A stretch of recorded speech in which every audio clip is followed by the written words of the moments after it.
Welcome back to the Detroit is Different podcast studios. And we are off and running in 2025.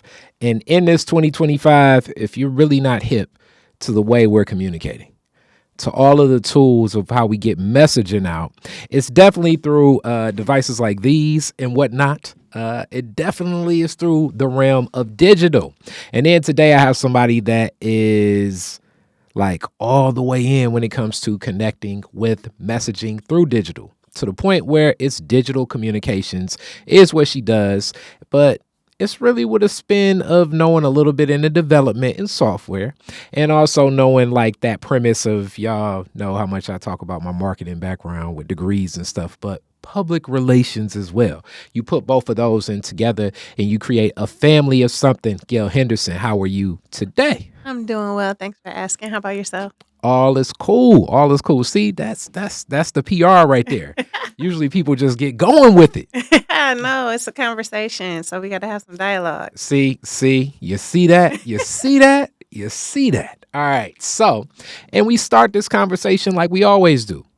Generations deep to the city. How many generations deep? Your family? First, second, third? I would say. So I'm gonna be a little difficult here. On my mom's side, it Okay. is.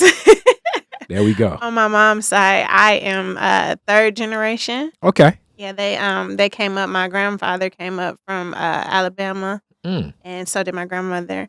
And then on my dad's side, they've been here, Detroit and also Highland Park. So Okay, so they was just here. They don't even know how far back they go. way. Okay. So I think my great grandfather was from Alabama. My granddaddy always said, but they had already passed, and I was kind of new to the family. So my understanding of the story is a little shorter. Okay. All right. With that, Alabama roots definitely tied to Detroit from the migration, Coleman Young and so many others. The probability, as I always say, of finding roots in Alabama or Georgia are so high to Detroit. Just that relationship with the migration for the jobs. And we definitely got to go into that Alabama that you know. Whereabouts Alabama? So Marion, Alabama, Gaston, Alabama. Okay. And it's so odd because my grandparents, so my grandfather had moved up here, all of his brothers, but they stopped along the way. So I have a few great uncles who were setting up shop in Fort Wayne, Indiana. So down there, my family, my grandfather's last name is Chapman. So the Chapmans down in Fort Wayne are really widely known. They kind of own the city a little bit. And then my grandfather kept coming further up because he's a mechanic by trade. And so he came to the Motor City, of course, and he started working as a mechanic for the USPS. And my grandmother, she came up too, but the families had already known each other. So someone sent my grandfather to pick my grandmother up from the train station, Michigan Central. They met there. She had never known him. She was upset they sent a stranger. But he was cute. So they met there and they've been together ever since. Wow. Now that is a Michigan Central story, as I know they were looking for like different stories and connections. Talk about it. And then that's also before like, wasn't no Instagram, wasn't no Facebook, it was no way to connect. It was just like, hey, I think you holding that sign and it's like, Susie May, what's going on? I'm just throwing a name out there that seemed around the time. And then it's like, who is this guy? He looked cool. And there you go. Absolutely. So granddad already had a line, and that's back when families would meet families together anyway. So I'm guessing like some of the same towns, obviously, to make that connection too. Absolutely. Yeah. All right. So now you already gave so much of the Detroit is different stories that we ask about, like where did they work and how did that impact, which naturally leads to your parents and your upbringing. What side of town did your people end up landing as you uplifted Detroit a little bit and some HP? What side of town were you cutting your teeth as a little one? We were on the west side. So I grew up on Schoolcraft right off Wyoming. Okay. Yeah, so right in the block between Schoolcraft and I-96. And actually, when my grandparents got together, they actually bought the block that we lived on. So they got about maybe 5 or 6 houses, and as their children grew up, they gave each child a house. So I actually grew up in what kind of could be considered a compound. Wow. Yeah, and a lot of the families on the block actually did the same thing. So some of my friends are my mom's friends' kids, and so on and so forth. But it would be about 4 or 5 houses of different families that knew each other and decided to set up shop there and grow up together. So when people say, back in my day, we had community and the neighbor could whip the kid, yeah, it was still my day.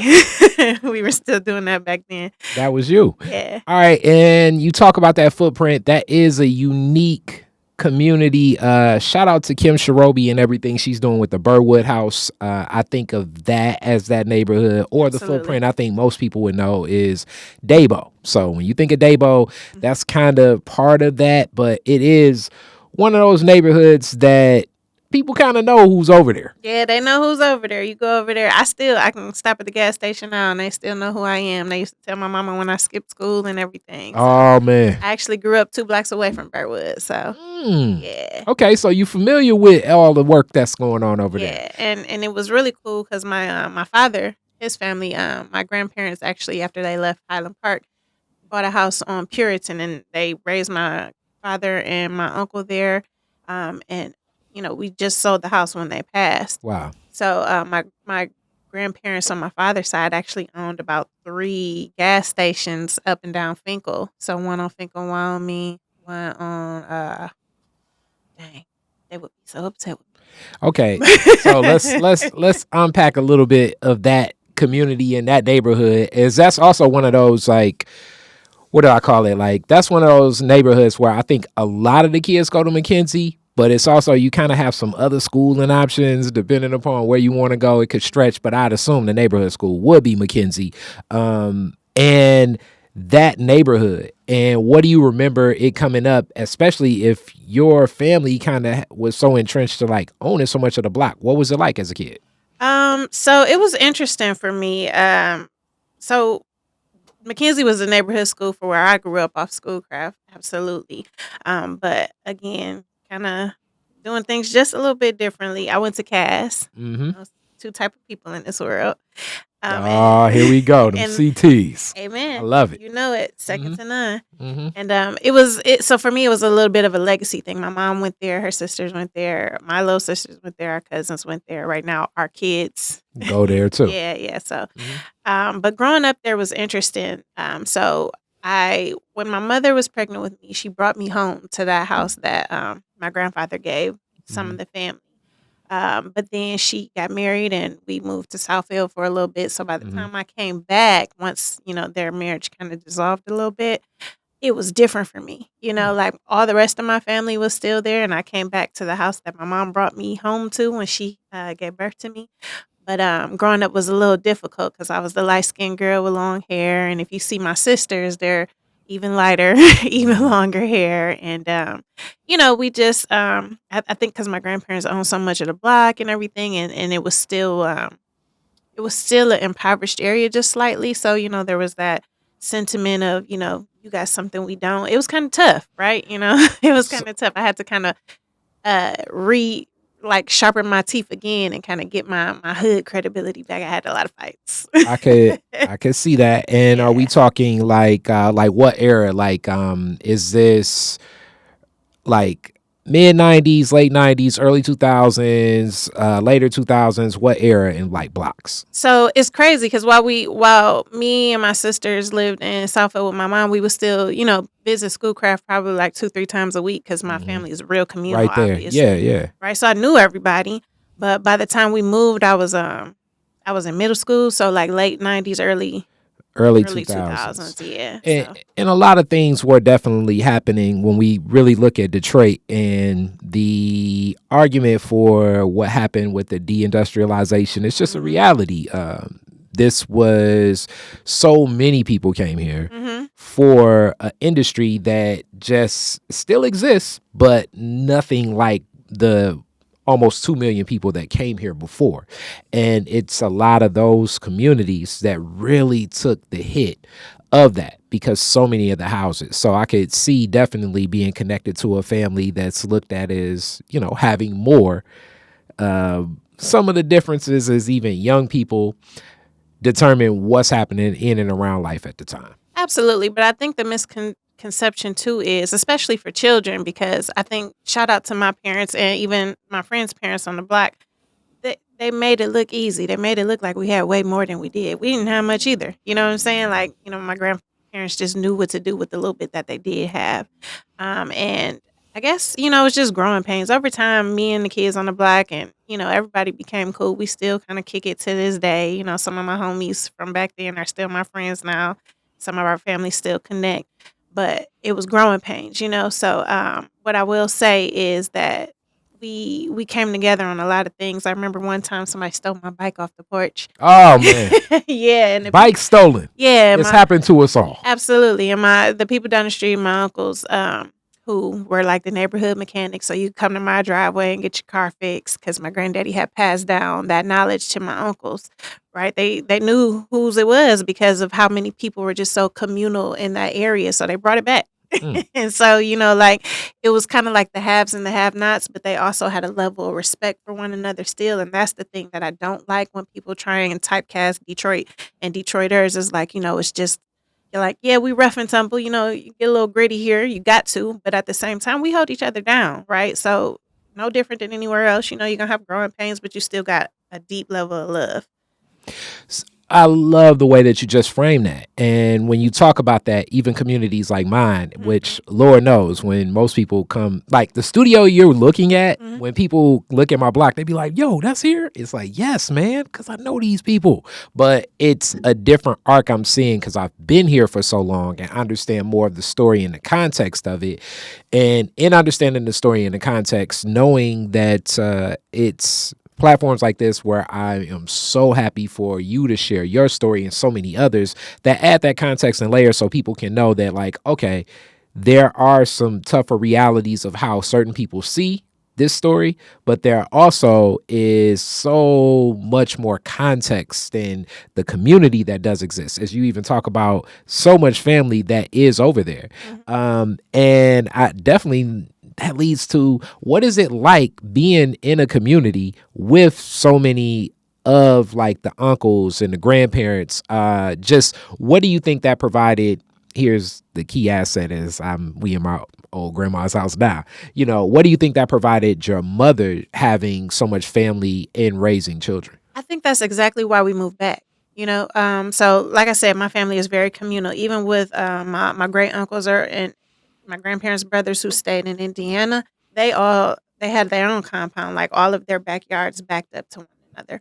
And the businesses that they own were, less than 5 miles from the house. And so I think that my mom just kind of branching out, was one thing, but she missed home. And then two, if you look at it now, she's become a single mother, right? And so now she's got to try and find a place where her babies are still going to be safe and going to be looked after because she got to go to work, right? My mom was blessed to marry and be a housewife for a nice little minute. And not so much a housewife because there was some entrepreneurship even inside of her. My father, I got two dads. That's what I like to tell people. I don't diminish the contribution of either one, but my father, who she married, he owned a trucking business and she ran it. So she did all of the finances, all of the bookkeeping, all of the HR stuff. So, to me, she was a housewife for a long time. She had to kind of get me together, like, excuse you, I worked. But once the marriage dissolved, she came back to Schoolcraft. And I think she came there, because why not? You got a house waiting for you, right? And then also because you got 3 little girls and you got to be away for 10 to 12 hours. So, kind of carrying with that theme of the Motor City and my grandfather being a mechanic and passing that skill set down. My mama worked on the line. She worked at GM. And so she was there and, she didn't have much seniority at that time because she had just got the job in preparation for her exit. And so she had all kinds of crazy schedules and it was kind of on me to take care of my sisters within the house. And it felt like that pressure. I definitely grew up with that oldest parentified child stigma. But at the same time, I still had backup, right? I had 2 aunties across the street, 1 great aunt down the street, my grandparents down the street. So on the days where my mama couldn't really figure out how she gonna make ends meet and put something in the fridge, Granny already had us. It's a cobbler already sitting on the stove. Oh, It's a man. pot of greens somewhere. Oh man. And then just to extend that, like my grandfather was such a giving man. Like on Thanksgiving, he would fry a million turkeys and like pass them out to the community, give some to the church. So everybody loved him. And then my uncle would like take all the kids in the neighborhood. He was the person who took all of us probably for our first ride on a giant slide and for our first Mm. opportunity to feed the ducks and the deer at Belle Isle and all of that stuff. So there was a part of me that kind of felt like a little princess, right? I felt like I belonged to royalty. Hmm. And so that might have also been why I was fighting so much. Yeah, People was no. probably like, "Oh, she thinks she all that," but I did feel that way because the people who I had around me, they just showed so much love. Now, don't get me wrong, it was some drama here and there, and families all got their issues. But to grow up where all your people are right there, and even when you in something sticky, somebody got your back. That's really dope. And so the way it translates into how it felt when my grandfather passed, like Hmm. it crushed me a little bit. I'm like, dang, that's the downfall of a kingdom. Like, Hmm. what am I gonna do now? Right. And by this time I was already grown. I had a family of my own and everything, but that little girl in me was like, I'm not a princess anymore. You Yeah. know what I'm saying? So to me, I think that living amongst my whole family, like growing up, it was a pain because how you gonna sneak and do the things you're not supposed to do with auntie in the window looking at you? Mhm. But at the same time, like I'm blessed, to have had that experience, and it bleeds into how I raise my children. So me and my cousins, we were all raised as sisters. So that how Drake was like, no new friends. That's Mhm. we didn't really always feel the need to make friends because we had each other, and there's so many of us. So for a long time, it was a hard thing to even conceptualize like inviting somebody over for a sleepover because I could just go across the street, Mm. And so, but now we've all like either left the city and came back or whatever, so our kids aren't raised in the same way we were. So I have to kind of teach that. And Mhm. it's really interesting because it wasn't until I started dating that I realized other families don't always do that. So my children's father's family is a little different. They love each other and they hold each other down, but it's just not in the same vein. So like the way I teach my kids, and it's so funny, and that they hate it, but I love it. So when they get to arguing or something, I just shout out, I am. And they have to holler back to me, my sister's keeper. Mm. Because I need them to know, like, yeah, they gonna get on your nerves, but that's who you got.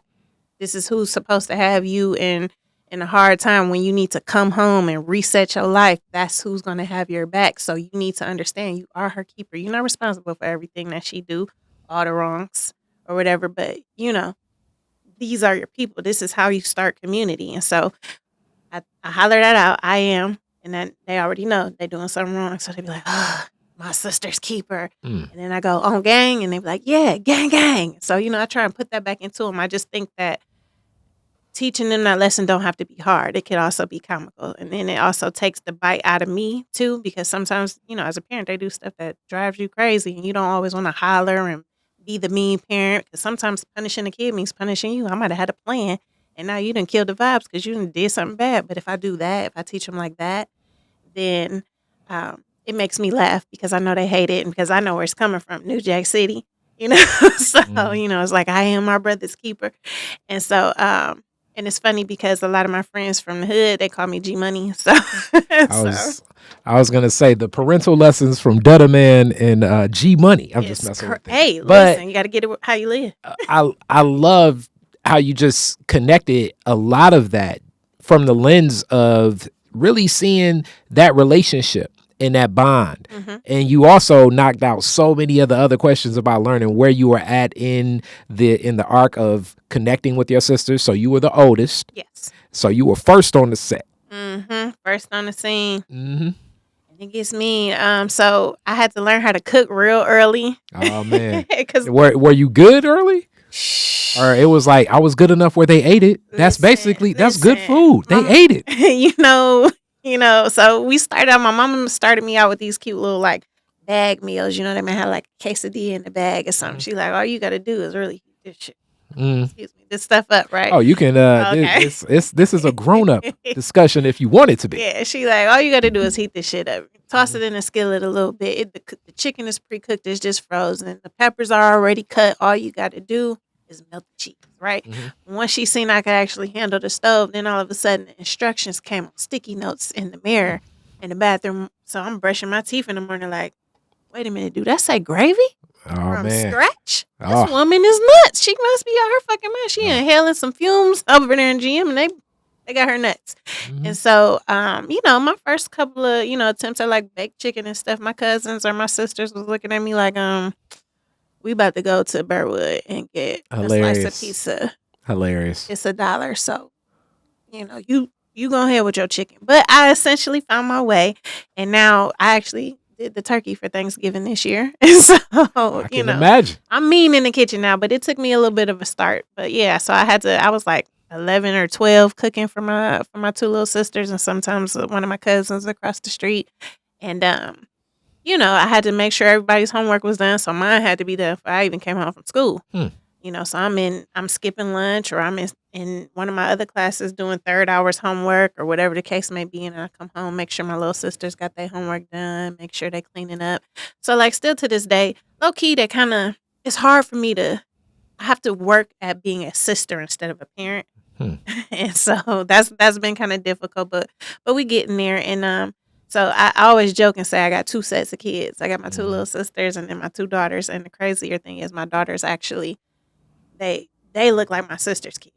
Wow. Like it's like I gave birth to them again. And so but in doing that, like sometimes it's a battle with me and my mom because like my sisters will call me for advice and not her, or my mom will be a little bit more lenient on me because she knows she put a lot on me, whereas my sisters might catch hell from her a little bit more, and they like, oh, Gail's so perfect. It's like, no, I just I had different. The sisterhood dynamics. Yeah, that Marsha vibe, Yep. so but being the oldest, I actually enjoy it though, because I feel like, it's a tough, heavy is the head that wears the crown, right? So it's a tough moniker, but at the same time, it's I think that being the oldest and having to do the things I had to do prepared me for adulthood in a way that I think my younger siblings had to kind of learn a little later on in life, right? So in a way, I feel like I did get a little bit of a head start, but it also made me pay attention to how I raise my kids. So I try not to parentify my oldest. So in this lens, just so much of a rich connection, and similar to shout out my bus, somebody else that was in that footprint. I can only imagine just what it was like even in high school. Like any boy coming up to your house had to like fight past so much family that probably changed some of the arc of what high school looked like as well. Ooh, and you had to go bring up the boys. and with that being said, that also changes the arc of like a whole lot of like where focus could be and everything too, and like with sisters and that dynamic. But I can see that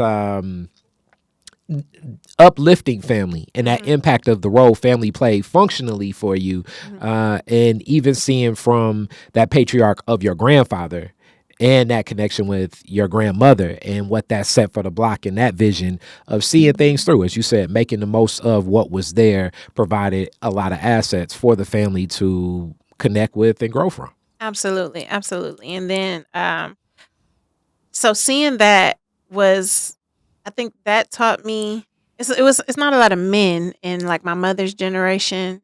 They're like 50-50, but in my generation it's mostly girls. And my grandfather had 6 kids. 7 actually. But my grandparents had 6 kids. Yes. And only 2 of them were boys. And so I kind of grew up in a matriarchy. And that, similar to, as I often say, like I grew up with so many strong, and I know sometimes people like they fight the word strong black women, but that's what they are. And when I say that, it's an honor.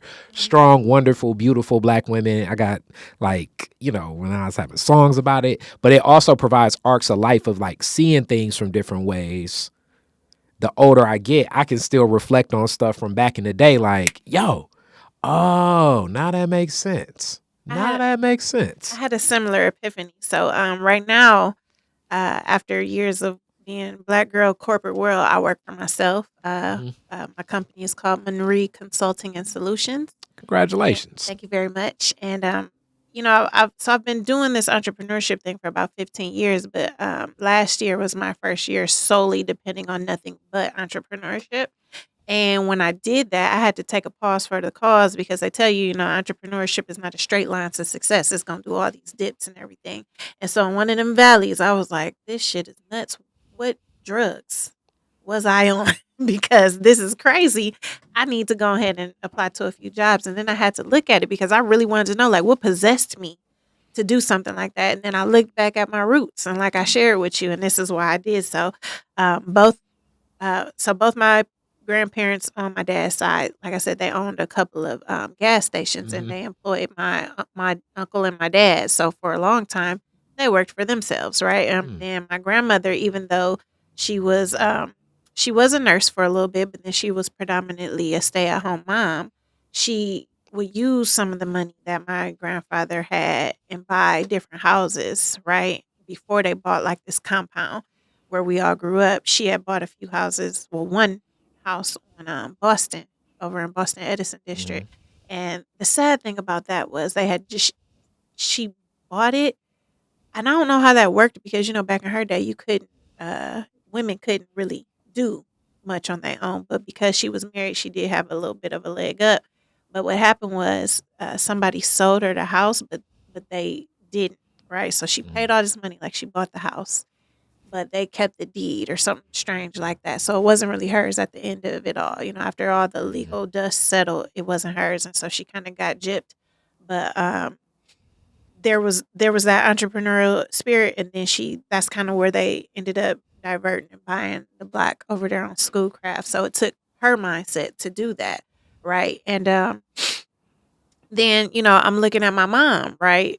Even though she was also to an extent a stay-at-home mom, she ran her husband's business, and so I had to tell myself like, this This not has kind on of been you, in you. it's in you. And Yeah. and with that, all right, first off, it's sad that like the if you've never bought a house before, I'm going to tell you straight up, you'll never sign more papers in your life Woo, baby. than when you buy a property.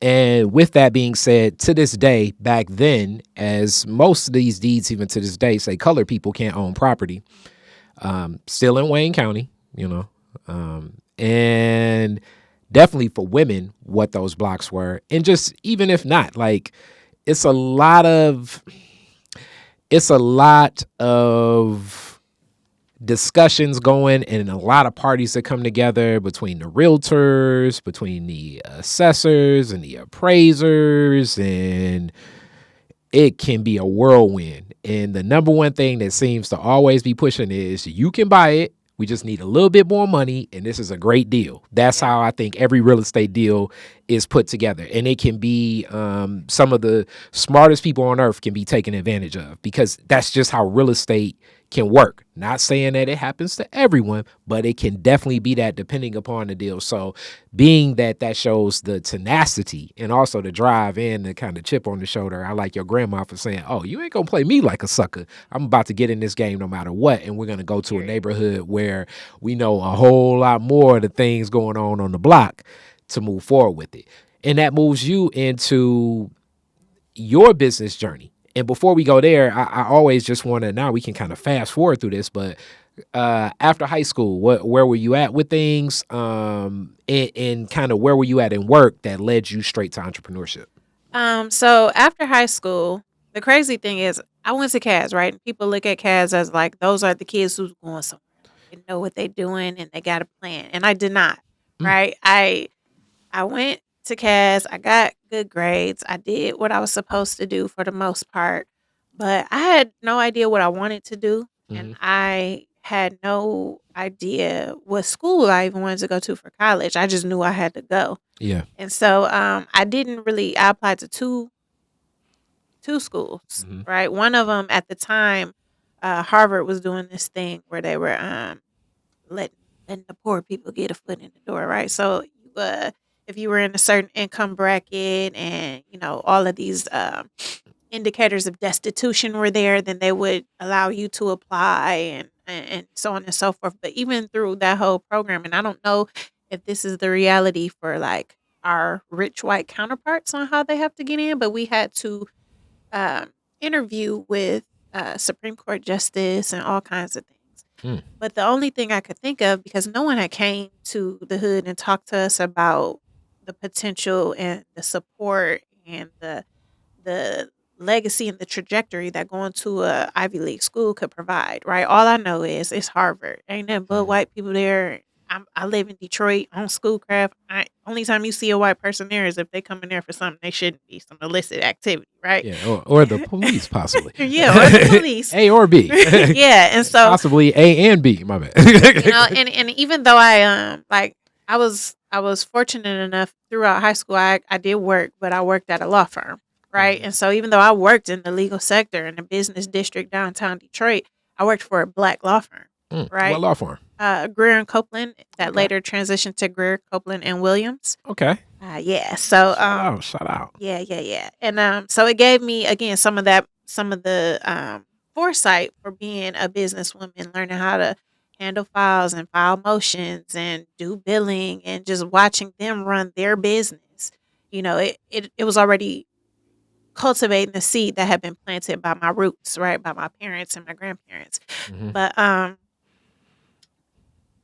thinking about going to Harvard, I'm just like, I'm gonna be a fly in a bowl of milk. And am I really good enough? Like, I'm great here in Detroit, but what about once I get into the rest of the world? So I had no interest, right? I had no interest in going, but your mama get you together, you go, and she dress you all up and push you into the room with the Supreme Court justices. And I wish I had known better at the time, because I would have given it more effort, but I threw that interview on purpose. And so the only other college application I did was an on-site admission for MSU, Cass Tech University, if you will. And I got admitted on site, and so I just went there. And even then, when I went to school, I was not quite majoring in things for myself initially. So my initial major, I was a dietetics major at MSU, and I did that because my sister right up under me at the time was having just some emotional distress about her weight, and I wanted to be able to be informed enough to help her. So I went to school for that. And I got there, and I suck at science, and it was a whole bunch of science, and I was like, ooh, this is kicking my ass. And so I looked at that. I was like, I'm still keep going, though, because college gives you financial freedom, right? And so I came home, though. I transitioned to Wayne State University because I started looking at the classes I was taking as a dietitian and the classes that were required in order to get into the Eugene Applebaum School of Pharmacy at Wayne State. And I was like, they're the same, but it's about a whole nother salary in between what I'm going to be earning and what pharmacists earn. So I'm going to go to school for pharmacy at Wayne State. So I transitioned, came back, and again, I suck at science. So I was making very uninformed decisions here. And this is why some of the things that I'm sure we'll get to later about like what I do in the city are important to me.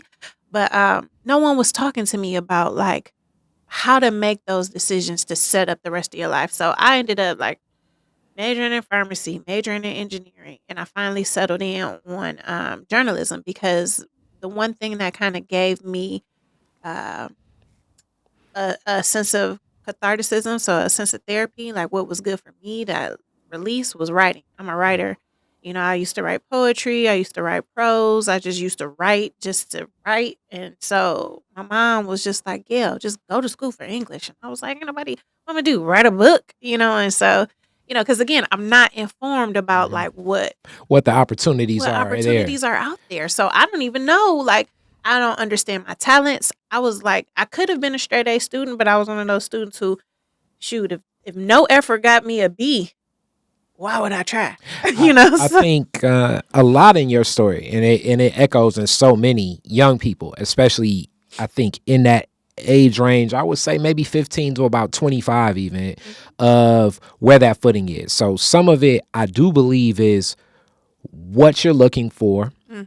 The other part is, will the sender, back to communications, when the sender of the message of what you're looking for, will you hear that sender? Because that's what's very key. Because a lot of this game probably was being echoed by your mom, but it's sometimes very tough and difficult to receive a message from so much in the arc. And I know all the parents watching like, what you mean? You know what I mean? You talking to your kid right now, but they're still seeing parent, whereas your best friend will say the same thing half as effective, and it'll make them think, yeah, let me go on and do some homework today. Absolutely. It's back to like the animation and of how a person, I believe, perceives that message connecting with the sender. Mhm. And here's another term I like to use, the mystique of it. Mhm. And a lot of the mystique and the aura, especially the more intimate you are with whomever, it's naturally gonna, you see somebody brush their teeth, which people need to brush their teeth.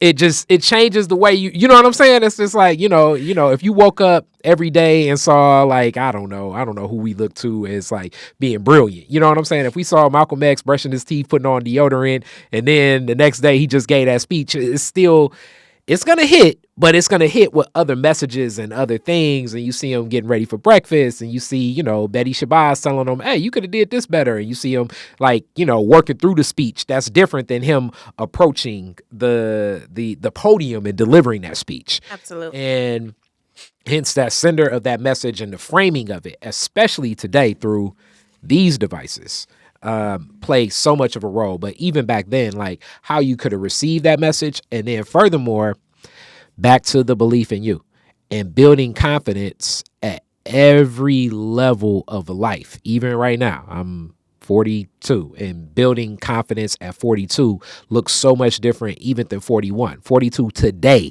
is different than yesterday, and building that confidence to keep going, especially when and I agree with it, it takes a strong propensity of crazy to get into entrepreneurship, because you're walking a path for the benefits that are provided of it is so unknown. Mhm. And I always uplift the fact that, because I grew up around entrepreneurship so much, I feel I have a lot more of a competitive edge than most people I know, and that still doesn't provide me the days where it's like, what's going on? I gotta work harder, you know, and how do I connect? So into that story of like making that decision and that pivot, you land into journalism. Mhm. And I'm guessing from journalism, because that's the other thing, you kind of settle in a little bit because you have that confidence and this is something that you love and have a passion for. It allows that talent to shine too. Absolutely. So that's kind of what happened. I didn't major in English. I did major in journalism. I'm sure my mama just meant go to school to write because you write well.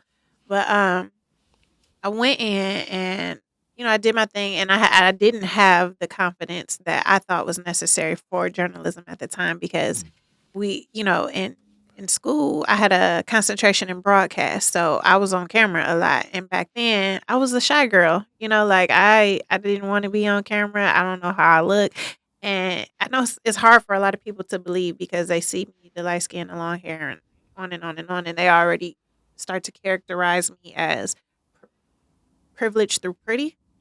But sometimes you don't know.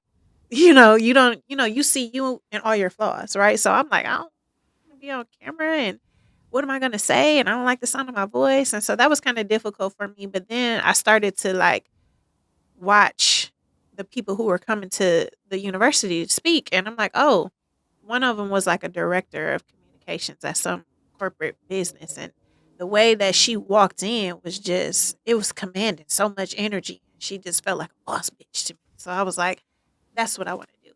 And it pissed my journalism instructors off because they like, why are you here? And I'm like, hey, you know, if I can write for the news, I can write for anybody, because all them people and these businesses want y'all to tell their story. So if I'm already writing, like the people who's supposed to tell the story, I've already done have to work for them. I made their job easier. Right. So I did that. I graduated and went directly back into school for my master's, like maybe 10 days after giving birth to my first child. Wow. Yeah. I was running from paying back the student loans. There you go. And so, in doing so, I got like my first co-op at American Axle and Manufacturing, and I did some of their marketing and communications efforts. I actually initiated the push to get them into social media, because at the time, social media was still social; it wasn't business, and so people were just starting to recognize that it could be leveraged as such, because ad dollars became a thing. And so I was trying to introduce that so that I could say I left a mark there, because that's the whole point of an internship or a co-op, is to, you know, figure out what you're good at and then put it on your resume. So they didn't completely adopt it at the time, but they began to consider it, and that was enough for me. And let me say this too. It takes a lot of courage anywhere where you're adding a workforce, but especially from an internship or an entry level position, to pitch something with confidence. Cause let me tell you all something. The natural inquisition to most people to any question is no. Yeah. So it's just like the natural thing is to say nah, Yeah. nah. So let alone you're presenting these ideas and getting that buy-in. And this is where I believe most people in business, it gets tough because it's the sales component. And to deal with sales, you got to be able to deal with rejection. Absolutely. And I kind of learned how to do that because in grad school, um, I had this wonderful Black female instructor who taught the majority of my communication classes. Her name is Danielle Paget, Dr. Danielle Paget. Shout out And Dr. Pat. yes, Dr. P is a real one. And she just, I don't know if anybody watches like Grey's Anatomy, but there's a character on there. Her name is Bailey, and she's only about 4 feet tall, but she stands 6 feet easily with her demeanor, and people give her respect, and they listen to her and they come to her for things, and that is Dr. P to me. And so she's a big personality in a small package, but she had been doing this thing, communications, on her own in the corporate world, and now teaching it. So she kind of put us through all these different workshops within her classes. We got to do a lot of real world stuff in class. So by the time I left school, I had that in me, thanks to, the entrepreneurship in my family and being a parentified child, having to try things and do things I never knew I could. And then now Dr. P, another person who poured into me, and she kind of gave me that like adult life lesson without I'm not going to say without the love, because I think she loves all her students, but without the obligatory love of family. You know what I'm saying? She just poured into me. And so pitching, because I was one of maybe like 7 to 10 Black people in the building, right? And probably the only one on that floor, definitely the only one in that department. It's a difficult thing to do. But I got into corporate communications and stayed in the automotive industry. So I've worked for GM. I've worked for Delphi, which is now Aptiv. I've worked for Hyundai Motor Group. I've worked all over the place, Kia, all over the place, right? And so that was another thing that kind of built my confidence and also let me know I could really do the damn thing, because one, I felt again like a princess because I was in the automotive industry, right? And my mom was in the automotive industry and my grandfather was in the automotive industry. So I felt like there was legacy there for me. But also because I was communicating complex topics that I knew a little bit about, because my grandfather was the kind of person like we really couldn't get our license until we could check our oil or whatever. And at one point, he wanted Granddad is old school. Oh yeah, real old school. So to the point where he like, you need to know how to change a tire too. So he like check tire pressure with the actual with the gauge, yes, with the gauge. So you know exactly what PSI you need to be at in order for him to be okay with you rolling in his van. And he was a granddaddy, so he had the big conversion van with the top. Yeah, that's hilarious. He's not eyeballing it like, yo, that look a little low. Yeah, he would never been down there with you. He would be standing up and you'd be all squat down like, is this right? And then having to change a tire when you trying to be cute. He said, I know you a girl, but one of the lessons he taught me, if a man got clean hands, that mean he don't work. And I was like, oh man, what about soap? There are solutions to this, Grumpy. Like, do you just be walking up to Granny with gritty? That's old school. Yeah, that's old school. And he really believed that. And he said this to any man that his daughters or his granddaughters brought to the table. So I knew a little bit, right? And to be able to learn more, I got to be able to come home to my grampy and talk to him and know what I was talking about. But now I'm able to understand how a car works. So I know, what an RDM is, and I know, what an axle actually does and all these things, right? So it gave me real confidence because that's a male dominated field and it's a white male dominated field. And here I am, a little 20-something-year-old black girl, woman, but couldn't even really walk in that yet.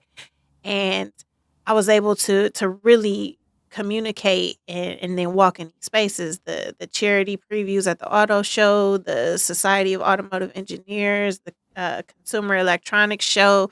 Like I'm there doing all these things, places, the places you will go, right? Like I just some place I never would have thought because I didn't have no interest in cars at all, other than the fact that I could say, "Oh, my granddaddy was a mechanic." But now I can pull up, and when I get my oil changed, or even when I take my car in now, I know exactly what's wrong with it. Mm. So I don't need you to tell me. I'm telling you what I need you to fix. Just tell me how much. No, I don't want to hear about the serpentine belt. I came here for this. There is a level of confidence you build, and then the money wasn't enough. Being a young black person in corporate America gonna try and get the best work for the lowest price, no matter what color, creed, or whatever you are. But when you are a minority, they try and get you on sale.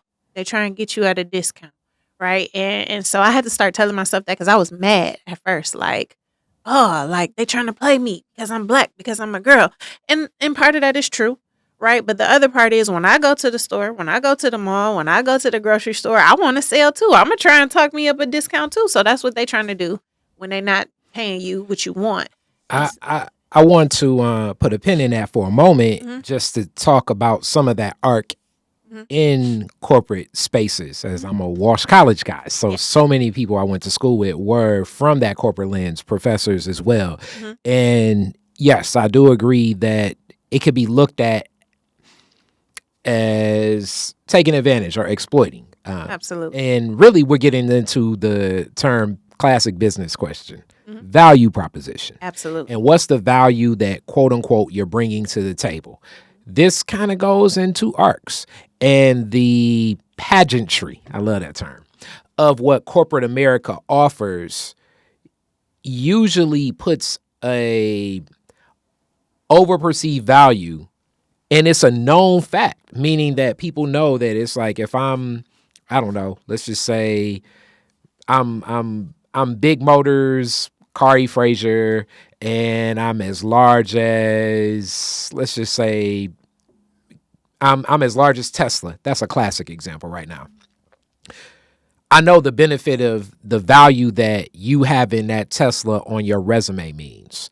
I know the value of you having that Tesla business card, what that means. I know the value of you being able to walk in the room and being associated with this brand and what I've already brought the value to. So hence, in that, I'm going to look to pull some of that from. I know the value of me sending you to, as you say, CES. Me sending you the company tickets to, I don't know, the Lions playoff game and things like that. And I'm not discouraging anyone in that space, but in that, when we really start getting into like dollars for dollars, then you start saying to yourself, okay, look, forget a lot of this other stuff. And why I've been kicked out of a lot of corporate spaces. They was like, you want some Tigers tickets? You want this? You want a vacation? Nah, man, I want some more money. So when you're starting to think like that, you're moving away from like devaluing already kind of the pageantry that was already created in a lot of the corporate spaces that already exist. And so much of this is even said in like the spacing of the rooms, the boardrooms, you being all the way at the end of the table and multiple people walking in and you have to give a presentation in front of all these people. Some of those people in the room may have just been told, hey man, we need a couple more people to be in the room. So just sit there, be cool, and just chill. And you can sometimes get a job like that. And it still adds to the whole aura of, I'm a part of something big. Like the reason why the corner office with the up high and looking out at the windows, like it can throw you off your game for a second. And you be like, man, this is overwhelming. So you can start valuing the things that are not necessarily into the transaction of the work you're providing. And that is a mental game that I think a lot of people, but especially black people, because that's the other echoing factor that probably will be uplifted from the other black people in the room, where they'll pull you to the side and say, it ain't that many of us in here. So the you know it ain't that many of us in here, so it's basically saying you know it ain't that many of us in here, so don't do nothing that's gonna mess it up for us. Don't fuck it up for the next one. Yes. Absolutely. And that was the one thing I really had to, I think there's it's a dance you have to do if you in corporate, right? You're gonna go in there and you're gonna be undervalued for sure. Sometimes, you might see one of us in there who gonna look out for you and tell you how to negotiate or tell you not ask for more or tell you what's happening for real so that you can move accordingly. But if you are the first or if you are one of few and the rest of them just got their heads down like get out, then you got to just do your homework outside of there, right? I stayed on Glassdoor looking at not what my job title was, but what my duties were. Because they'll call you a specialist and you really a manager. They'll call you a coordinator and you really a senior something or another, right? So looking at those job titles is crap. Look at the actual tasks and keep that in mind, but also understand if they underpaying you, make sure that when you're there, you get more than just the money. So like I started watching how they were doing things, right? Looking at the systems they were using, looking at when they made moves and understanding why, right? Because if you understand the why, then you know how to do it for the next place or you know how to do it for yourself, right? So in that space, I'm getting education that I didn't get at college. And so I take that and I also do the dance of, okay, you don't want to go to this thing because you've been to it a million times and you want to send me because I don't know that it's about to be a bore. It's cool. I'm shaking hands. I'm giving my name out. And that is how I ended up progressing through the automotive industry and still working there because it is very much a boys club.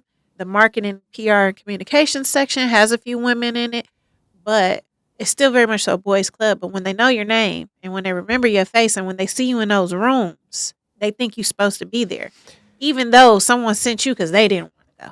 And that uplifts. Shout out to my kid sister Mashar, and she's done so many things. But early on, another dynamic that I'm sure you faced is when you're younger, because race and age play a lot of factors in many of these business spaces, but especially the employee corporate space. So when you're younger than someone that's older than you, and I told her it was like the longest discussion where we were debating and she said, that don't make no sense. That don't make no sense. And I'm like, look, I'm just telling you from the outside in because I've done so many things the wrong way. And not even on the level where she's at. But two things where I believe we excel most. When I say we, black folks, I think our social capital is amazing and our creativity is amazing. In certain spaces, to quantify the value of that, it's not going to be uplifted the way that other assets will be uplifted. But part of that social capital, like I told her, is I use the example all the time. It's the person that brings in the donuts every Friday. Now, you think to yourself, that person that brings in the donuts every Friday, it's like, this is goofy. Don't nobody want to eat donuts. Why is this lady still here? But it's back to that memory. And people remember, it's like, oh man, Stacy got the damn donuts. Stacy got the donuts. So when decisions are being made through a box of Krispy Kremes, now that social capital presents a different level. Now I'm using that as an example, but it's things like that. It's knowing the environment of managing people. Hence, going back to college, the thing I didn't like most, and it shows in my business now.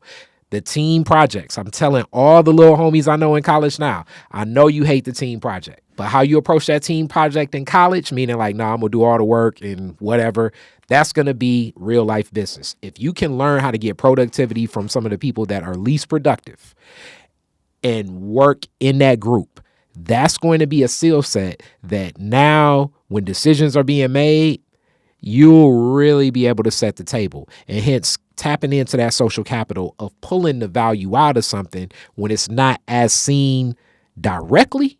And I use the donuts. It's sometimes networking. It's leaving an impression where you remember. Course. The they golf always course. Say decisions are made on the golf course.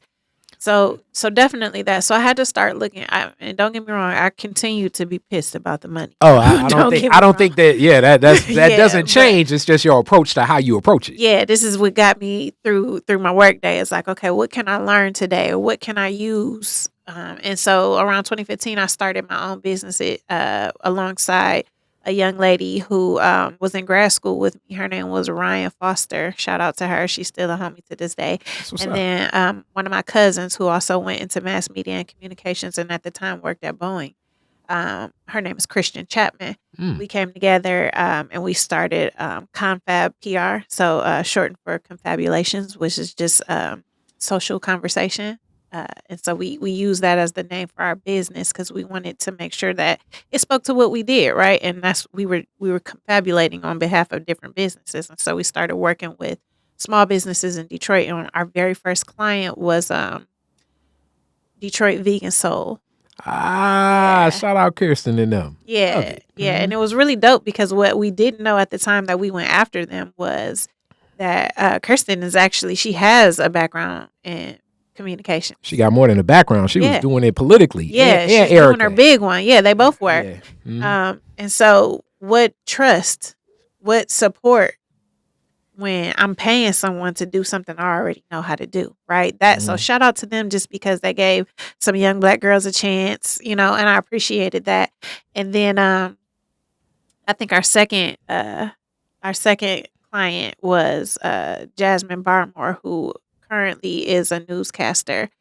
She has a nonprofit, the Hush Foundation, that she runs. And Cool. so if you are someone who is in like a troubled relationship, battered, or anything like that, or if you are the child of someone who has come out of the closet and your family is trying to navigate that, her foundation helps. Hmm. And now she tells those beautiful stories of people in the city on large platforms. And I'm so grateful that our people really gave us an opportunity and a chance because when you put your finger on the pulse of our community, one thing that you really often hear is, "Oh, that's why I don't do business with my people," and that pisses me off. And I'm gonna tell you why, Hilarious. because you'll go and you'll buy that Givenchy and you'll go and you'll buy the Louis and you'll go and get your nails done and they dogging you, right? They overpricing things or they talking about you in a language you don't understand or they following you around the store, but you go back because that's a moniker, that's a brand that's gonna tell other people that you got it, right? And then when the Black business makes a mistake or when they don't give you the customer service that everyone probably deserves, right? Then you're upset. And it's like, I get it. We do have space to do better, but let me also help you understand something. This is the argument I say to anyone who says that is all those other people, they've been here, right? They are generations and legacy of business. So of course they know how to do it. And then they got the money. So of course they know how to do it. That small Black business, she might have been the first one to be an entrepreneur in her family. He might have been the only one who figured out how to work with that money. So if they don't give you the best customer service, or if the product isn't so great, or if they didn't reply to you enough time, or if you feel like it's overpriced, they got people to feed, right? They got lessons to learn. So even though you got bad service from your people, keep going back so that they will have the funds and the support and the longevity to learn how to do it right. And I love you uplifted that. And that's kind of been the word that I've been pressing upon for so many people. It's capacity. Mm-hmm. Capacity meaning like, what do you have the ability for? And it's very difficult because we're starting out the blocks. And starting out the blocks is you don't know what you don't know. I mean, what I've learned with editing and even the projects that I go work on now, I guarantee you this interview, 4 or 5 years from now, we come back, it'll be completely different in style and flow and what I've learned and the growth. And oftentimes similar to life itself is, I'm always saying this in Detroit is different because it's just the truth. America was designed for white men with businesses and property. So outside of that scope, it functions differently. And in that functionality, we don't have the benefits of that. So that same survivalism stressors that exist in business exist in life, exist in relationships, exist in the church, exist everywhere across the board. So those dynamics, back to that social capital and that creativity, and then really pouring in that value that we see. As you say, it's going to be up to us to quantify value within our own community for where we see assets. And Also, on the flip side, it definitely is going to take us to hold one another accountable too, and taking that accountability and saying, okay, let me tighten up. Where can I tighten up? Where do I have the capacity where I can meet this customer or potential customer with better value? Where can I deliver? And that is what makes this entrepreneurial space, to me, wonderful. And it's difficult, but definitely takes a propensity of crazy. Absolutely. Yeah, absolutely. And then circling back to your conversation of confidence, there's also a willing suspension of disbelief, right? There are some things you might not know how to do. There are some things you know you're not good at. And sometimes you just still got to say, yeah, you got to stop not believing, right? You got to believe in yourself. So the willing suspension of disbelief, right? You got to be like, so for me, for example, in my business with Marie Consulting and Solutions, I've had clients or potential clients rather who have come to me with a request and they'll be like, "Oh, have you ever worked with this industry?"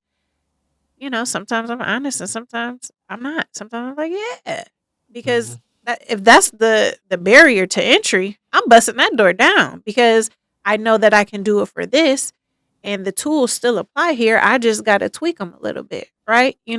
A hammer can be used for a whole bunch of different things. And I mean the definition, as they always say, entrepreneur, risk taker. You're Mhm. going to take risks. Now you're going to take calculated risk. It's not like Absolutely. every risk, but you're going to take risks. That's a part of it because that's the trade off.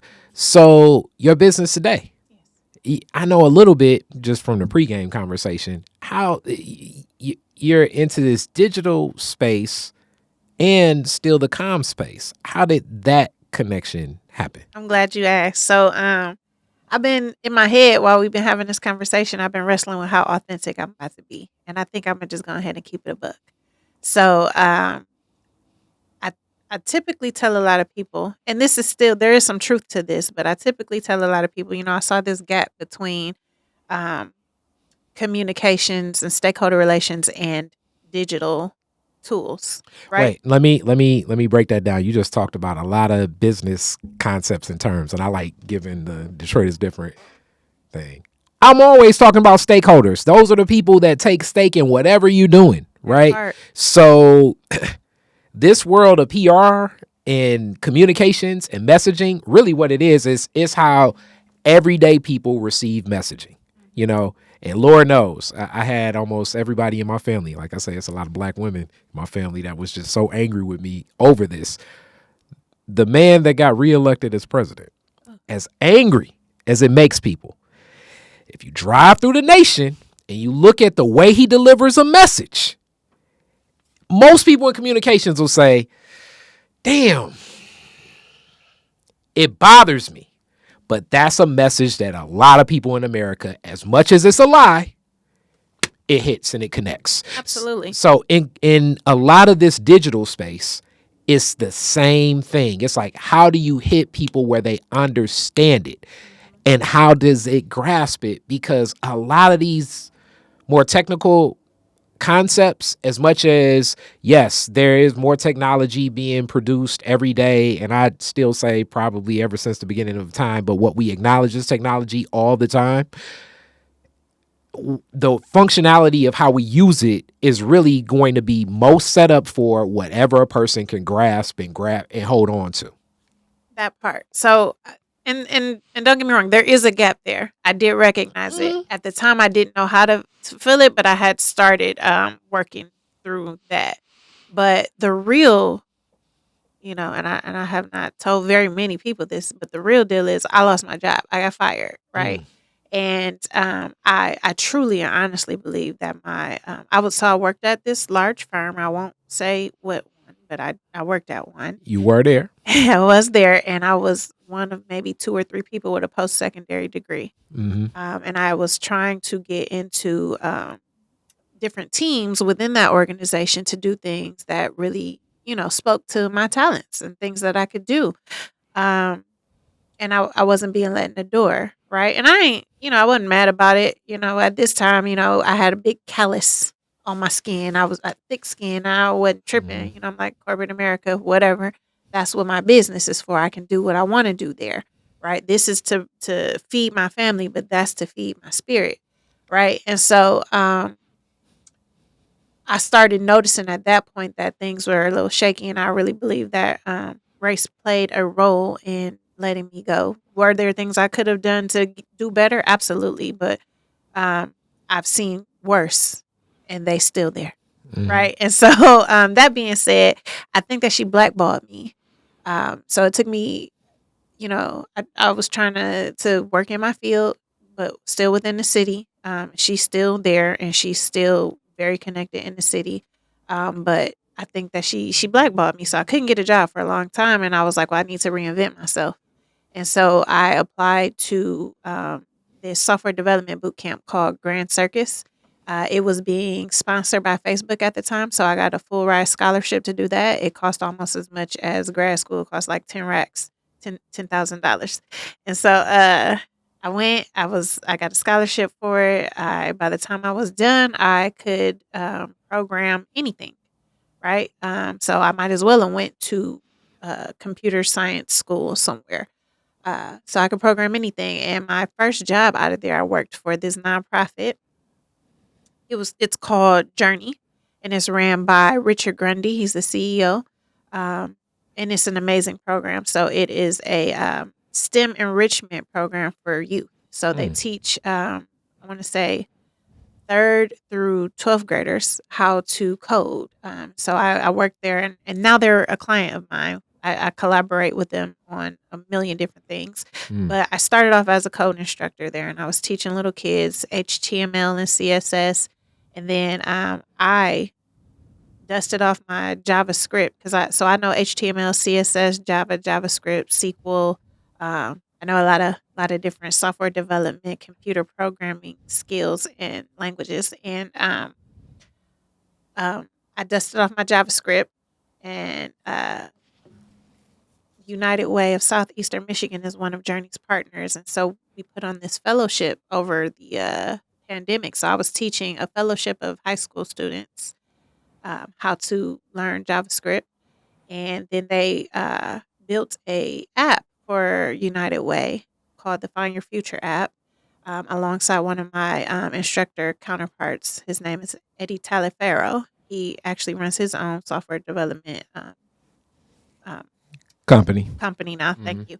And Richard gave me my first start, and he also gave me a fresh start. Like, he is, if you ever get an opportunity to work with Richard Grundy, he is a great mentor. He is a great person who uplifts Detroit whenever he can. Shout out to him. Whatever he needs, I got his back, right? He's just a good guy, and he believes in his people, and I think that really helped me. But in that space, I not only started teaching the youth, but he promoted me within like maybe 2 or 3 months of me working there. I became his lead code instructor, so I taught the teachers as Wow. well. Yeah, and it was really dope. I still work with him now, so I do grant writing for him now. I write some of his annual reports and proposals and things like that. I go and I meet with some of the organizations that he plans to partner with to pitch the programs and all of that. But from there, Journey was paying, paying, but not paying. It's a nonprofit. Yeah. Sometimes they don't always get the money they deserve. So it wasn't paying me enough to raise my family at the time. So I took a job at Comerica Bank, and Comerica Bank was looking for a junior developer, and I started working with them. And so I was writing the software and the code, not just to transition data from their on-premise servers to their cloud, but I was actually working in DevOps, which is like a really buzzing department or subsection of technology. And what DevOps is, development operations, is trying to figure out how to streamline the software development process and how to connect all of the different teams that work together in order to make the software development process flourish. So from idea to complete product, there's a lot of different teams and a lot of different projects and things that happen in between. And so one of the functions of DevOps is to write infrastructure as code, or writing code to tell code to do something so that it creates automation, right? So it's almost like the industrialization of software development, if you will, where code is actually producing more code. But but there's still someone to write it, and that was me. Well, I was one of maybe like a 5 or 6 person team, but this is me coming from a software development boot camp, not a 4 year university degree. So I did I want to say 18 months, Mm-hmm. maybe, or 18 weeks rather. I'm sorry, 18 weeks. So I just want people to know from this story I'm telling that you can change, you can pivot, and you can do it, whatever it is. You gotta put in that work. And so I'm literally writing code that's handling data, determining people's balances, their banking app. You know what I'm saying? And so I was able to do that, and then I got a job at Accenture doing enterprise software system transition. So long story short, I flexed my software development skills in a really big way. And then I decided, I want to work at the intersection of technology and communication. So I've worked with organizations that did like those excuse me, the unattended retail space. So like when you go to the airport or you go to a hotel and there's nobody there to check you out, you kind of checking Like a yourself out. kiosk. Yeah, kiosk, but not like at Target or Walmart. Mm-hmm. This is more like in different spaces where there's high traffic. Mm-hmm. Right. So even if for those of the listeners and viewers who are working in corporate America, when you go to the kitchen, when you go to the break room, and you got a little rack of things and you can check out there. Yeah. What do they call it? The virtual vending machine. That's Yeah, the unattended retail spaces. Mhm. So I was able to do root cause analyses for when we had systems that failed. I was able to help with that because of my software development background, but I also did the marketing and communications for the organization. So that actually put me right there at the intersection. And now today, I build some of my clients' websites. I help them with apps. I don't really build too many apps anymore. I try and outsource that to some of my counterparts because I still like to do the comms side of thing and the design side of things. And then running your own business, you are so many. I'm finance. I'm HR. It's back to why Erica and Kirsten hired you. It's Yeah. back to, and it's only 24 hours in a day. Ooh. And you have to decide where to place that time. And in that 24 hours in a day, you got to sleep. All of it's not going to be in your business. How to execute and share in responsibilities. What can you contract out? Who do you hire in? All of that definitely plays a role. All of it, but absolutely. So in working with Journey, though, I've also had a new journey of my own. So because of the software development work I've done in the city, and because of the work that Journey has done with all of these countless students and all of these businesses, I mean, they partner with so many people.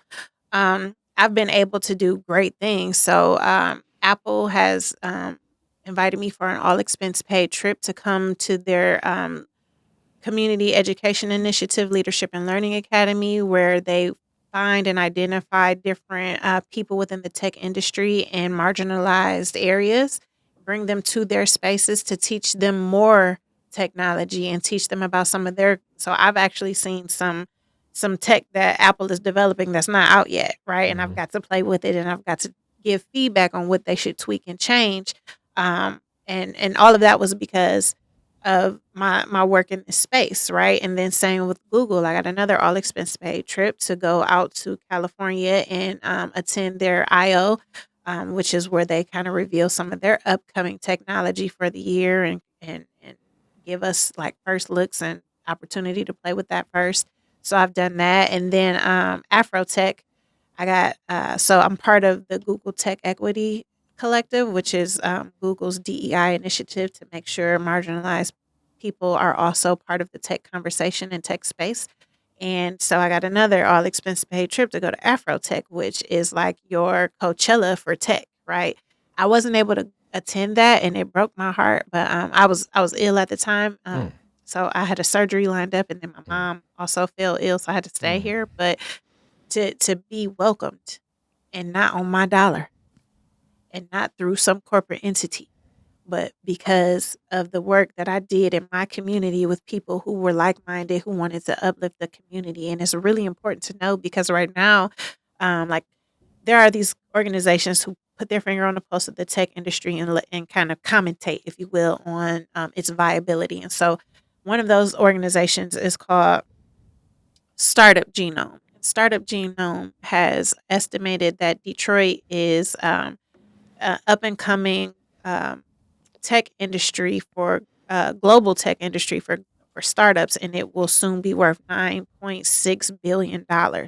Right, that's a big deal because that means there's a lot of money that's going to be coming into the city with respect to tech, and so that is what underscores organizations like Journey, who are teaching these kids about tech at an early age to create that pipeline to a flourishing tech um, role one day. Because if we don't put them in there, we're underrepresented. So a good understanding is Detroit is an 87% black city, right? But Detroit's tech um, population for black people is like 10 to 12%, whereas Detroit is about 10 to 12% white, but 60 that white people make up 67% of Detroit's tech population. So if you just look at that alone, those are the people who are right now positioned to benefit from that $9.8 billion, or excuse me, $9.6 billion that's supposed to be flooding the city in the tech sector. So to be able to a, work in the sector already, but B, teach the little people, teach the teens and even some adults like, hey, you can do this. And then arm them with those skills so that they can too get some of that money and get some of that success. I, I couldn't even so quantify how awesome that is. thank you so much for uplifting and sharing that, and so much more just in my mind. And you uplifted something definitely happening in Detroit from a global lens. A lot of the future technologies will rely a lot on water, hence the viability of what Detroit looks like, because it is such a city that has experienced what it experiences, because I believe a lot of the racial dynamic and what's looked at as, hey, this is cheap. You can go there. It's almost the term I really hate, but you can be an urban pioneer by coming to Detroit because the people there don't matter. And that's kind of some of the work that for digital justice that Tawana Honeycomb Petty, shout out to Tawana, definitely uplifts. And also just the movement of getting more people connected in tech, what Johnny and Alexa have been doing with Absolutely. Black Tech Saturdays. Oh my gosh.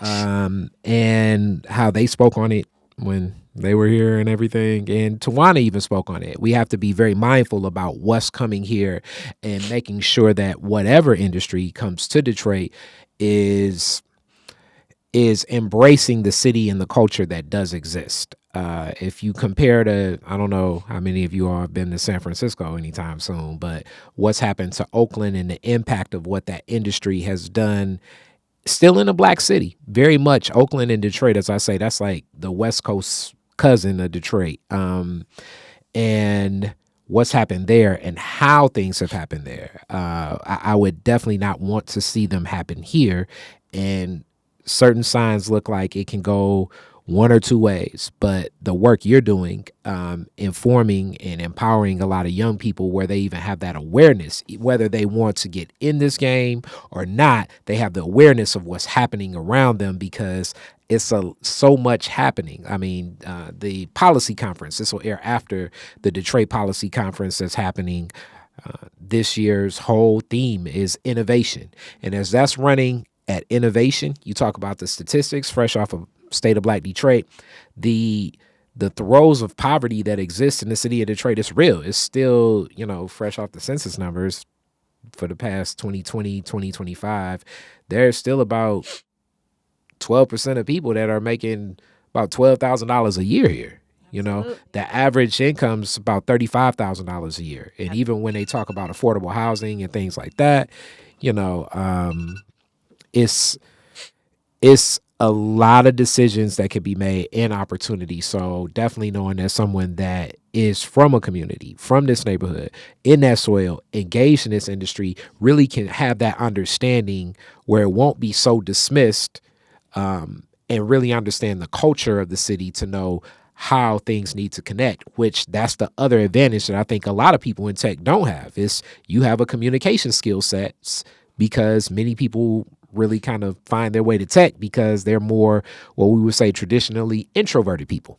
Absolutely. That's actually one of the things that gave me my leg up and the ability to land some of the positions I did have is because the tech industry at this current moment is still looking for people who can pitch the things they're building, who can speak on behalf of what's going on, because a lot of those software developers are indeed very introverted. But to that same point, it's also just a brilliant idea to understand and be conversant about tech from two different phases, right? Or two different lanes. One being, think about Detroit and the automotive industry here. Even if you don't do auto, you got to kind of be able to talk about it to kind of move throughout these industries and throughout what's happening here in Detroit. And so that same thing is going to be a reality as technology pretty much takes over our Let me put lives. a pin in that. The automotive industry, as you know it, these automotive giants have now shifted to their businesses being labeled under mobility. So General Motors considers itself a mobility corporation, which Absolutely. mobility that falls under DoorDash and Uber and public transit and railways. That's different than a car manufacturer. Absolutely. And so if you can be at least mildly conversant in technology, or if you can leverage technology to propel other passions of yours. So much like the team at Black Tech Saturdays and much like the team at Techstars Detroit, there's a young man who is a Detroit native. His name is Brandon Cooper. He's a good friend and one of my clients. And he is leveraging his just disdain for having to trade time for money, right? He believes, he's one of those people you got to unplug from the matrix, and he believes that you time is one of your best assets. It's one of your most your most coveted resources, right? And so how can we maximize that? How can people really be with their families? How can people really do what they love? And so he's looking at trends that already exist, right? The gig economy, where you have your Ubers and your DoorDashes or whatever. You're either driving and that's a gig, or you're delivering and that's a gig. And you can kind of manage and do that when you want to instead of clocking into somebody's 9 to 5. He's leveraging technology to produce another avenue in the gig economy where you're going to be able to leverage artificial intelligence and machine learning to create a digital chatbot or a digital version of yourself to execute work on your behalf so that you don't have to be there, right? So right now, and his business is called Aphid, and he was actually a graduate of Techstars Detroit, which is a coveted startup incubator to help to pour money into, small startup businesses that are rooted in technology in some way or another. And so he actually moved back from California back to Detroit because, again, this is a landscape where technology is thriving, and his actual business is meant to help not just Detroiters, but really the world. So there's a way that you can leverage either your skills or your passion and combine that with technology and do something either for your community or for the very least yourself. I love it. I love it. I love it. So with that, you said and shared so much. How do we support? How do we uplift? What's next? How can people connect with your story more? How can they connect with my story more? So I am actually the one interested in connecting with other people's stories. I like to uplift other people's businesses, other people's stories, and that in and of itself helps to uplift my own. So again, my business is called Monrie Consulting and Solutions. So that's MONRIE Consulting and Solutions, and I work to make sure that I can build customized communications and consultation for brilliant budding brands. So what that means is if you're a small business and you need a website, or you need some marketing, or you need some strategy, or you need someone to actually go out and communicate on your behalf and network with your people, I'm your person, right? So if you have a small business, I have big solutions, right? That's how you can connect with me. There you go.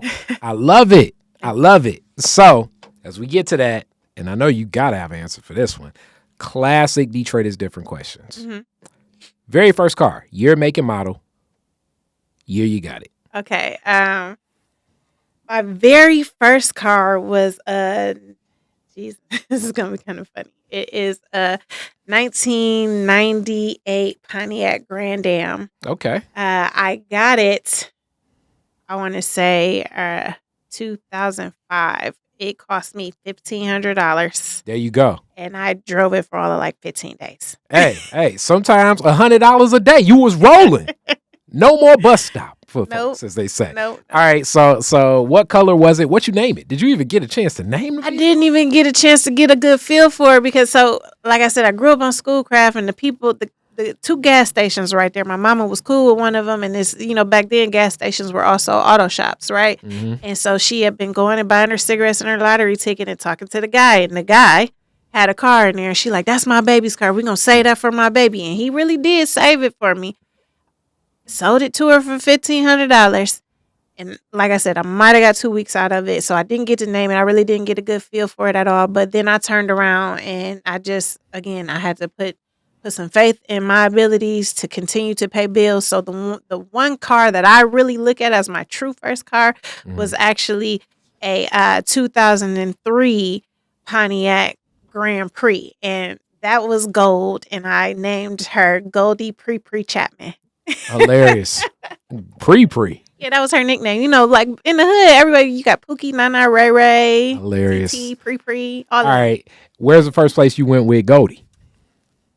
Home. So it was really, I got swindled a little bit. So I went to Oh man. I went to the dealership. Oh man. Right. And I was just going to look and price cars because because my Grand Am was goddamn, it was dead. It's like I've learned my lesson. Yeah, I'm going to learn my lesson. Right. So I was just like, what do I need to save, or what do I need to do to to position myself to get a real car? Because the homeboy at the gas station, he didn't really look out like he said he was. And, back then, car salesmen actually tried to sell cars. Like, I walk in there today, and if I don't want one, they cool with it. But back then, they was not letting you leave without a car. So they had this program where you leave your license or something, and you get to drive the car for 24 hours and, test drive it, and then come back and tell us you don't want it. If you don't want it, no pressure. Right? So I drove it home.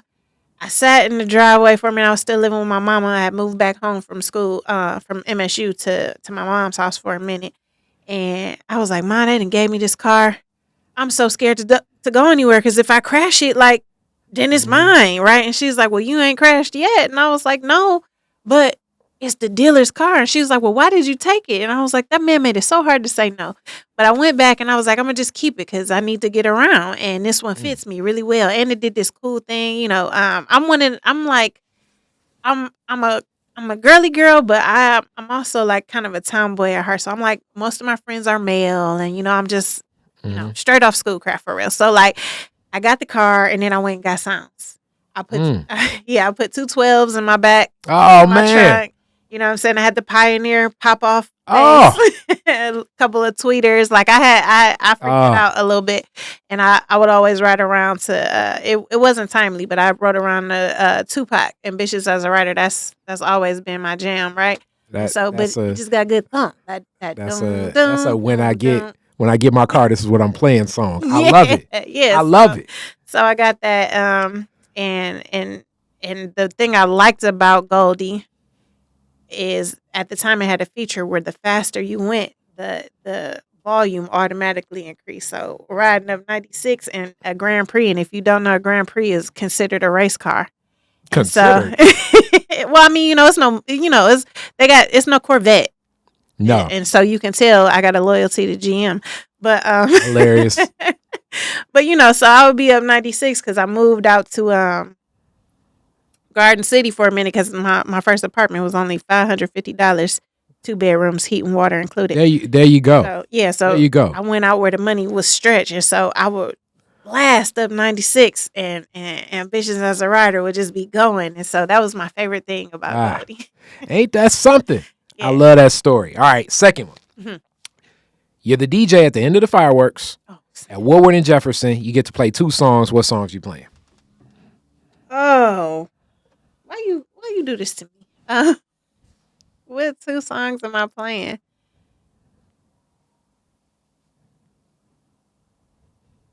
Gee. That's a hard question for me because I'm a lover of music, but I like old school music. You the DJ. I'm the DJ. You the DJ. Hey, if you want to play, you can play Louis Armstrong. You can throw on Mahalia Jackson. It's up to you. I ain't even gonna hold you up. I might have to go Kanye All of the Lights. Okay. All right. That makes sense. Yeah, I might have to do that. And then because this always makes me laugh, I'm probably, you know what? Can I pick 3? There you go. Okay. So I gotta go something Detroit. I would probably just play Boss Up, Get This Money, just because I just feel like it's always a hood classic. You got to shout out Detroit.